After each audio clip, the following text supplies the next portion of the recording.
Hey guys, welcome to my channel. আমি মহারাজ, আর এখন আমরা কথা বলবো হচ্ছে আমার বস সিনেমাটাকে নিয়ে। বন্ধুরা, এই সিনেমাটা দেখতে দেখতে আমি ভাবছিলাম টাইটেলে লিখে দেবো মুভি রিভিউ না রোস্টেড রিভিউ।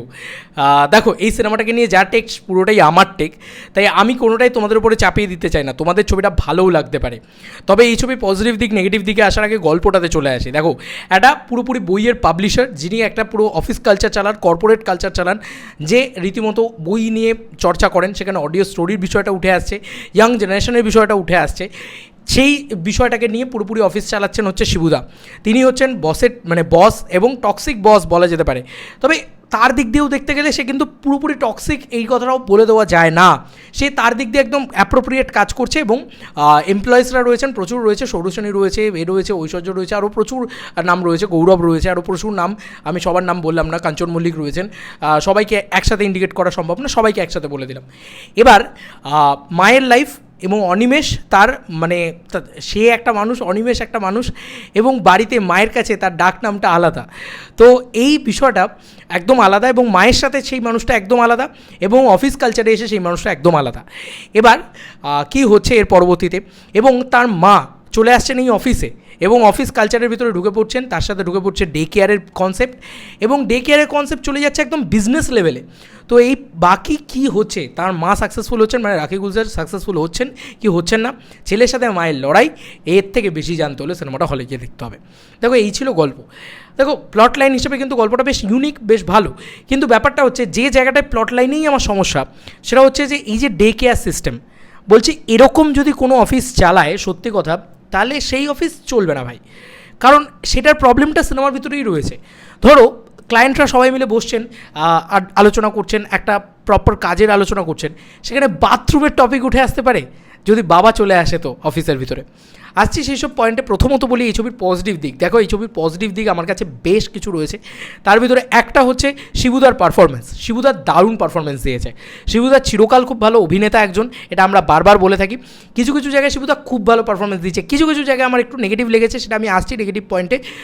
তবে আমার বেশ ভালো লেগেছে শিবুদা যে পারফরমেন্সটা ডেলিভার করেছেন, সেটা ইন্টারভেলের আগে হতে পারে, বা মা তোমার সাথে আমার সংঘাত হতে পারে, ওই জায়গার যে আগের সিনটা রয়েছে, যেভাবে রেস্টুরেন্টে খাওয়া করা, সেইখানে যে মায়ের সাথে ছেলের যে কম্বিনেশনটা রয়েছে, সেই জায়গাগুলো খুব ভালো। এবং বিশেষ করে প্রি ক্লাইম্যাক্সের পোর্শনে মা ছেলের যে দ্বন্দ্বটা বা যে ভার্সেসটা, সেটা ব্যাপক জমে ওঠে। এটা একটা পজিটিভ দিক আমার জন্য ওয়ার্ক করেছে, আমার ভীষণ ভালো লেগেছে সেই জায়গাগুলো। এর বাইরে বেরিয়ে কি বলবো, সাবিত্রী ম্যামের কথা বলবো, যে উনি কমেডি লাইন নেই, ভালো ল্যান্ড নেই, তাও উনি ওনার এতটাই সুদক্ষ অভিনেত্রী, যে লেজেন্ডারি অভিনেত্রী, যে কারণে উনি পুল করে দিয়ে গেছেন সেই জায়গাগুলোকে। দারুণ লেগেছে সেটা। শেষে একদম উঠছে, ক্রেডিট উঠছে, তখনও একটা সিন রয়েছে লুডো খেলার, সেখানেও জাস্ট নেলড ইট পারফরমেন্স দিয়ে গেছে সাবিত্রী ম্যাম। তো ওনার অভিনয় নিয়ে কোনো প্রশ্নই উঠতে পারে না। রাখি গুলজার ভালো অভিনয় করেছেন, খারাপ অভিনয় করেননি। এবার চলে আসে এই ছবির নেগেটিভ দিকে। এবার তোমরা বলবে যে জাত তেরি ভাই, আর কোনো পজিটিভ দিক নেই ছবিটার ভিতরে। বললাম ক্লাইম্যাক্সটা পজিটিভ, প্রি ক্লাইম্যাক্সটা খানিকটা হলেও পজিটিভ, আর ইন্টারভেল ব্লকেজটা ভালো। এর বাইরে কি পজিটিভ আছে এই ছবিটার ভিতরে যদি বলো, আমি বলছি তো, শিবুদার এখন সবথেকে বড় শত্রু হয়ে গেছে শিবুদার অডিয়েন্স। কারণ একবার রক্তবীজ বানিয়ে ফেলেছে, একবার বহুরূপী বানিয়ে ফেলেছে, একটা টাইট স্ক্রিন প্লে বানিয়ে ফেলেছে শিবুদা, ঠিক আছে। এবার তার জন্য না প্রচুর ইয়াং জেনারেশনও চলে আসছে তার ছবি দেখতে। এবার তাদের সাথে আমি ইন্টারভেলেই কথা বলছিলাম, তারা বলছে একটা মেগা সিরিয়াল হচ্ছে, একটা 2.5 ঘন্টার মেগা সিরিয়াল হচ্ছে, এটা যেন মনে হচ্ছে তাদের কাছে। এবার তারা তো এই ধরনের ছবির দর্শক না। তো আবার যখন শিবুদা নিজের জোনে ফিরছে, তখন কি হচ্ছে যে সব ধরনের দর্শককে কেটার করে ফেলেছে না শিবুদা এখন। তো বহুরূপী একটা এ ক্লাস ছবি ছিল, আমি রক্তবীজের কথাও প্রশংসা করেছি, অসাধারণ লেগেছিল আমার, কিন্তু ওইগুলোর সাথে কম্প্যারিজনে যাওয়াই যাবে না। কারণ এই ছবিটার প্রথম হাফ থেকে প্রত্যেকটা সিন ওয়ার্ক করে না। শ্রাবন্তী এত লাউড, এত বাজে একটা পারফরমেন্স দিয়েছে, এবং তার চরিত্রটার জাস্ট নো নাথিং ক্যারেক্টার্স, কিচ্ছু করার নেই। সে যে বক্তব্যগুলোকে তুলে ধরছে, তাহলে তার চরিত্রটাতেই প্রবলেম আছে। সে বলছে যে তুমি 1 মাস এখানে থেকে মুম্বাইতে থেকে যেতে পারবে। ভাই, কে থাকতে পারবে? প্রত্যেকের জীবন আছে, প্রত্যেকের অফিস লাইফ আছে, প্রত্যেকের কাজ রয়েছে। অফিস লাইফ বাদ দিলাম, কাজ রয়েছে। আমি তো অফিস কর্পোরেট নই, তারপরেও যে কারণে আরোই রিলেট করতে পারিনি।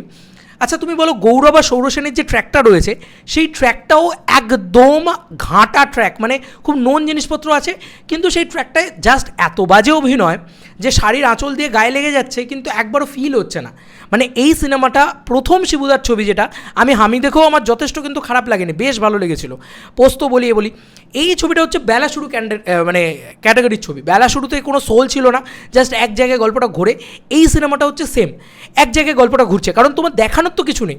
মানে সরস্বতী পুজো করছে, এ করছে, সেগুলোর ভিতরে সোল থাকতে হবে, তো কোনো সোল নেই ছবিটার ভিতরে, ঠিক আছে? সেই জায়গাটা প্রবলেমেটিক। এবং ছবিটা যে সাবজেক্টটাকে নিয়ে ডিল করে সে খুব ভালো সাবজেক্ট ছিল, কিন্তু টক্সিক বস, এই ব্যাপারটার ভিতরে যেতে পারতো প্রপারলি, তার পার্সোনাল লাইফগুলোকে দেখতে পারতো, কিন্তু একটা জিনিসেও মানে পোক্ত হয়নি, সব ওপর দিয়ে বেরিয়ে গেছে, যে কারণে প্রবলেম। এবং সিনেমাটোগ্রাফি, লুক অ্যান্ড ফিল কী বলবো, মানে শর্ট, মানে কী মানে ব্লার ফার শর্ট সেগুলোকে ব্যবহার করেছে, মানে ঠিকঠাক ফোকাস নেই, ফোকাস পুলিং এত খারাপ। মানে এই সিনেমাটোগ্রাফিও ভালো হয়নি, খালি টাইট, মানে টিভি দেখছি নাকি রে ভাই, মানে এই প্রবলেমটা রয়েছে অ্যাকচুয়ালিতে। আর মানে শিবুদাস শ্রাবন্তীর কেমিস্ট্রি ওয়ার্ক করেনি। গানগুলো ভালো অবশ্যই, সরস্বতীর গানটাও যেটা রয়েছে সেটাও ভালো গান, এবং মানে দেবী সরস্বতীর, এবং তারপরে যে ইয়ের গানটা রয়েছে যেটা মানে অনুপম রায়ের ট্র্যাকটা, ওটাও ভালো। কিন্তু ব্যাপারটা হচ্ছে যে ওয়ার্ক তো করতে হবে, কেমিস্ট্রি ওয়ার্ক করতে হবে। কেমিস্ট্রি ওয়ার্ক করেনি ওখানে। কৌশানী কি ভালো পারফরমেন্স দিয়েছিল, এখানে শ্রাবন্তীর থেকে পারফরমেন্স বার করে আনতে পারেনি। শ্রাবন্তীকে রীতিমতো আমি ক্রাশ বলি, তো আমি এখনও আমার প্রচণ্ড পছন্দের একজন অভিনেত্রী, কিন্তু তার অভিনয়ের দক্ষতা বেরিয়ে আসেনি ছবির ভিতরে। প্রচণ্ড কিছু কিছু জায়গা, পাবের জায়গাগুলো, বারের জায়গাগুলো প্রচণ্ড লাউড, প্রচণ্ড বোকা বিরক্তিকর লাগে, এবং সেখানকার স্টেটমেন্টগুলো খুব বাজে, আমার এটা মনে হয়েছে প্রথমত। এবং এই যে ডে কেয়ার সিস্টেম, এটার সাথে মায়ের ছেলের সাথে সংঘাত, সেটা খুব ভালো দেখাচ্ছিল, কিন্তু ক্লাইম্যাক্সে গিয়ে মানে ব্যাপারটা কীরকম হয়ে গেল, একটা জগা খিচুড়ি। ভাই এত ইজি নয় একটা, মানে কেউ এরকম চুটকিতে টাকা দিয়ে দেয় না, আমার মনে হয় না। মানে একটা সিনেমার ভিতরেই ডায়লগ আছে যে ইমোশন আর ব্যবসা দুটো আলাদা জিনিস, দুটো মানে একসাথে করা যায় না। কোনো বিজনেসম্যান আবেগের বসে ব্যবসা মানে টাকা দিয়ে দেবে, হবে না। এবং এখানে যে মায়ের কনসেপ্টটা দেখিয়েছে, মা ব্যাগেজ এই ওই, সেই একঘেয়ে বাবা মাকে দেখে না, এই একটা কনসেপ্ট হয়ে গেছে এখন বাংলা চলচ্চিত্রের, যে বাবা মাকে দেখে না, কীভাবে দেখতে হবে না। অফিস কালচারে এসে ছেলে, আরে ভাই ছেলেকে তো বস তো গালাগালি করবেই, ছেলে যদি কাজ না করে। ছেলে কাজ না করে মাকে সারাদিন দেখলে তোমার কি মানে বসে বসে মাইনে দেবে মুখ দেখে? এই স্টেটমেন্টেই আমার প্রবলেমটা আছে, এবং এটা বাস্তবায়ন একেবারেই সম্ভব না। আর উল্টে চরিত্র, সিনেমাটা লার্জার দ্যান লাইফ হয়, খাদানকে আমরা বাস্তবায়নের দিকে ভাবতেও যাব না, কিন্তু ব্যাপারটা হচ্ছে এই সিনেমাটা তো বাস্তবায়নের দিকেই নিয়ে যাচ্ছে সিনেমাটাকে। মানে সিনেমাটার স্ট্রাকচার, ওয়ে, সব কিছু তো খুব রিয়েলিস্টিক। তাহলে আমি কেন, তুমি আমাকে বলো, তাহলে আমি কেন এই জিনিসটা ভাববো না যে বাস্তবায়ন এটা নয় চরিত্রটা? এবং এত একটা অ্যাবস্ট্রাক্ট সাবজেক্টের সাথে ডিল করে, সেখানে ইমোশান দিয়ে গদে ফ্যামিলি ড্রামার প্রচুর জায়গায় আমার হাই উঠছিল। এবং এমন কিছু জায়গা রয়েছে যেখানে যে কথাগুলো বলছে সেগুলো অ্যাবস্ট্রাক্ট, সিরিয়াসলি অ্যাবস্ট্রাক্ট, আর আমি তো কানেক্টই করতে পারি না। মানে আমার ওই বয়সটাও হয়নি, হয়তো 40 বছরের বয়সটাও হয়নি। তবে আমি একটা কথা বলতে চাই, মানে আমি বেঙ্গল ট্যুরে যাবো, আমি কি মাকে সঙ্গে করে নিয়ে যাবো? যেখানে যাবো সেখানে ডে কেয়ারে রাখবো মা বাবাকে, মানে যাই না, মানে আমি জাস্ট বললাম। অবশ্যই বাবা মাকে দেখা উচিত, বাবা মাকে সঙ্গে রাখা উচিত, কিন্তু সেটা অফিসে এসে নয়। অফিসে এসে ডে কেয়ারে সম্ভব না, কারণ মানে এটা কীরকম একটা অ্যাবস্ট্রাক্ট একটা কনসেপ্ট। এবং লাস্টে গিয়ে বললো যে হ্যাঁ মানে ডে কেয়ারে ছিল বলেই উনি বেঁচে গেলেন। আরে ভাই পাড়া প্রতিবেশীর লোক এসেও বাঁচিয়ে দিতে পারতো ওনাকে, তাই না? আমার কোথাও গিয়ে মনে হয়। এবং এই বৃদ্ধাশ্রমের কনসেপ্টের সাথে মায়ের কনসেপ্টের সাথে খুব বোকা হয়ে যায়। একটা জায়গার ডায়লগ আমার ভালো লেগেছে, মেরে পাস মা হ্যাঁ, এই ডায়লগটা আমার বেশ ভালো লেগেছে। আর মায়ের সাথে সংঘাত, তোমার সাথে আমার সংঘাত হবে, এই ডায়লগটা ভালো লেগেছে। দেখো আমার যে ছবি ভালো লাগে সেই ছবি আমি দিল দাসে প্রমোশন করি, সেই ছবি আমি দিল দাসে কী বলবো মানে মন থেকে ভালোবাসি, এবং সেই ছবিটাকে আমি সেলিব্রেটও করি। আমি বলছি বহুরূপী ছবিটা অত খারাপের ভিতরে গেছিলো, দেবদার এগেনস্টে এসেছিলো, তাও আমি সেই ছবিটাকে ভালো রিভিউ দিয়েছি, আমার চ্যানেল খুলে দেখে নিতে পারো। তো ব্যাপারটা হচ্ছে এই ছবিটাকে তো কী করে ভালো বলবো বলো? এই ছবিটার ক্যাটাগরিটা হয়েছে বেলা শুরুর মতন, মানে ছবিটা কোথাও এগোচ্ছে না, ছবিটা এক জায়গায় স্টাকড, মানে প্রত্যেকটা জিনিস। এবং খুব মানে শ্রাবন্তীর সাথে কেমিস্ট্রি ওয়ার্ক করছে না। ওই যে এতগুলো ক্যারেক্টার্স নিয়েছে, দেখবে আমি প্রাক্তনের কথা তুলে নিই, আমি বেলা শেষের কথা তুলে নিই, বা শিবুদার এরকম আগেও ছবি রয়েছে যে ছবিগুলোয় প্রত্যেকটা ক্যারেক্টার ইটসেলফ আমাদেরকে এন্টারটেন করতে পারছে, কারণ ওই ড্র্যাগগুলো এন্টারটেনিং। এখানে বাকিটা এতটাই অ্যাবস্ট্রাক্ট, এবং ব্যাপারটা অ্যাবস্ট্রাক্টের দিকেই যাচ্ছে, ঠিক আছে? এবং ব্যাপারটার ভিতরে না কমেডি পাঞ্চ করা গেছে, মানে কমেডিগুলো ল্যান্ড করে না, ওই যে বললাম সাবিত্রী ম্যাম ঢোকে যখন থেকে তখন থেকে একটুখানি তবু জোর বলপূর্বক স্ল্যাপস্টিক কমেডি ল্যান্ড করে, বাকিগুলো কিন্তু করে না। তো কমেডি ল্যান্ড করছে না, তুমি ভাবতে পারছো? আর শিবুদার যে পারফরমেন্সের নেগেটিভিটিটা আমি বললাম সেটা আমি বলে দিয়ে ভিডিওটা শেষ করব। কণ্ঠতে দেখবে শিবুদার থেমে থেমে কথা বলে, কারণ ওর গলায় ল্যারিনজাইটিসের প্রবলেম আছে। তো এইটা আবার কবে থেকে শুরু হলো যে কণ্ঠর মতন করে শিবুদা, মানে আমার মনে হচ্ছিল যে আমির খান যেরকম পিকের ক্যারেক্টারটাকে রেপ্লিকেট করে আবার লাল সিং চাড্ডাতে বসিয়েছে, কণ্ঠতে যেরকম থেমে থেমে থেমে থেমে কথা বলছে সেরকম থেমে থেমে থেমে থেমে এখানে কথা বলে কিছু কিছু জায়গায়, সেগুলো খুব বিরক্তিকর। তবে একটা দীপকবাবু করে একটা চিৎকার আছে, একদম প্রথম টিজারটা যেভাবে বেরিয়েছিল ওই সিনটা বেশ ভালো স্টেজ করেছে। কিছু ভালো দিক আছে অবশ্যই সিনেমাটার, কিন্তু ওই অফিস কালচার, টক্সিক ব্যাপার, ঠিক আছে, সব কিছু এই জিনিসগুলো বেশি ফোকাস করলে আমার মনে হয় বেশি ভালো হতো।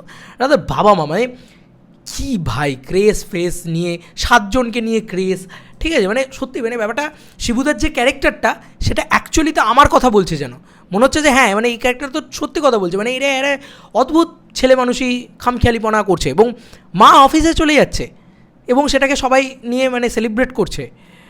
হয় না, মানে এরকম হয় না, মানে এটা হয়ও না এবং এটা মানে এটার সাথে হয় না। আমি সিনেমার সাথে বাস্তব গোলাতেও যাচ্ছি না, আমি চলো ভাই হয় না কী আছে, তো সেটা দেখে তো আমাকে এন্টারটেইন হতে হবে, প্রতিটা ড্র্যাগে তো আমার এন্টারটেনমেন্ট থাকবে। আচ্ছা আমি সব ছেড়ে দিলাম যে সিনেমাটা অসাধারণ সিনেমা হয়েছে, আমি সব ছেড়ে দিলাম যে এরকম হয় না, আমি ভাবতেও যাবো না এত কিছু, এন্টারটেনমেন্ট নেই ছবিটার ভিতরে, মানে কমেডি ল্যান্ড করে না, রোম্যান্স ল্যান্ড করছে না, কোনো একটা ইমোশন ওয়ার্ক করছে না, তাহলে কী করে সেই এন্টারটেনমেন্টটা তোমার জন্য ওয়ার্ক করবে? আমি শ্রীমান ভার্সেস শ্রীমতী বলেছি, ছবি হিসেবে আমার অতটাও ভালো লাগেনি, কিন্তু ক্লাইম্যাক্সের emotion is too much connecting.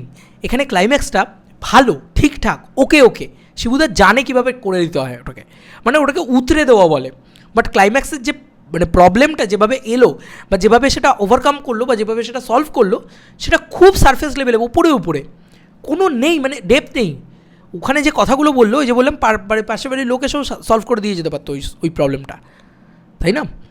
তো আমার বস ছবিটা একদমই ভালো লাগেনি, ঠিক আছে। এখানে মানে যে প্রবলেমগুলো অ্যাকচুয়ালিতে রাখি গুলজার এসে সলভ করার চেষ্টা করে এই অফিসে বা করে, ওইভাবে হয় না অ্যাকচুয়ালিতে, এবং ব্যাপারটা খুব ক্লিশে, খুব বাজে, মানে আর ক্লিশে হলেও এন্টারটেইনড হলাম, ভালো লাগতো। মানে ফার্স্ট হাফটা টু মাচ বোরিং এবং সেকেন্ড হাফে শুরু থেকে প্রায় 20 to 30 মিনিটস প্রায় বোরিং। তারপর থেকে যখন ব্যান্টারটা শুরু হয় মা ছেলের, তখন একটুখানি ভালো লাগতে থাকে। তো এই হচ্ছে আমার রিয়াকশান অ্যাবাউট আমার বস। এই ছবিটা আমার ভালো লাগেনি, একেবারেই ভালো লাগেনি। আমি বারবার বলছি যে ছবি যদি ভালো হয় সেটা আমি মানে বেপানা প্রশংসা করব, কিন্তু এই ছবিটাতে প্রশংসা করার মতন আমি সেরকম কিছু পেলাম না। বেলা শুরুরও খারাপ রিভিউ দিয়েছিলাম, আমি তোমরা দেখতেই পারো। আচ্ছা বলে রাখি যে কেউ ব্যাপার এটা ভেবো না যে দেবদার এগেনস্টে বলে আমি খারাপ রিভিউ দিচ্ছি, তাহলে বহুরূপীরই দিতাম, তখনই দিতাম। আর ইন ফিউচার যদি রক্তবীজ 2 ভালো লাগে, ভালোই বলবো, কারণ আর এমন প্রবলেম হয়ে গেছে এখন অডিয়েন্সে, ওই যে বললাম শিবুদার অডিয়েন্স কেউ ক্ল্যাপ করছে না ছবিটা দেখে, কেউ ছবিটা দেখে মানে মারাত্মক কিছু লাগছে এরকম। আসলে কী হয়েছে, বহুরূপী দেওয়ার পরে প্রত্যেকটা ডিরেক্টর আজকে খাদান দেওয়ার পরে দেবদারও মাথায় চাপ চলে এসেছে যে একটা কী করে আরেকটা ওরকম ভালো ছবি করতে পারে, খাদানের থেকে বেটার ছবি করতে পারে। তো প্রবলেমটা হয়ে গেছে ওটা। তো এখানে না মানে শিবুদার মাথায় চাপ ছিল আর সেই জায়গাটা ওভারকাম করে ওঠা হয়নি। ধোনি রোজ 6 মানে না, ঠিক আছে, শিবুদা এই ছবিটা ভালো হয়নি, অনেস্টলি স্পিকিং একদম ভালো লাগেনি আমার। অ্যাজ অ্যান অডিয়েন্স আমি বললাম, এবার কেন ভালো লাগেনি কী বৃত্তান্ত অত আমি ডিটেলসে গেলাম না, আমি যতটা চেষ্টা করলাম আমার পক্ষ থেকে বলা যায়, অ্যাজ অ্যান অডিয়েন্স আমার যতটা যেরকম মনে হলো সেই তোমাদের সাথে শেয়ার করলাম। বাকিটা তোমাদের কার কী মতামত এন্টায়ার ভিডিওটাকে নিয়ে জানিও কমেন্ট সেকশনে। চলো বন্ধুরা, নতুন কোনো ভিডিওতে দেখা হবে, বাই।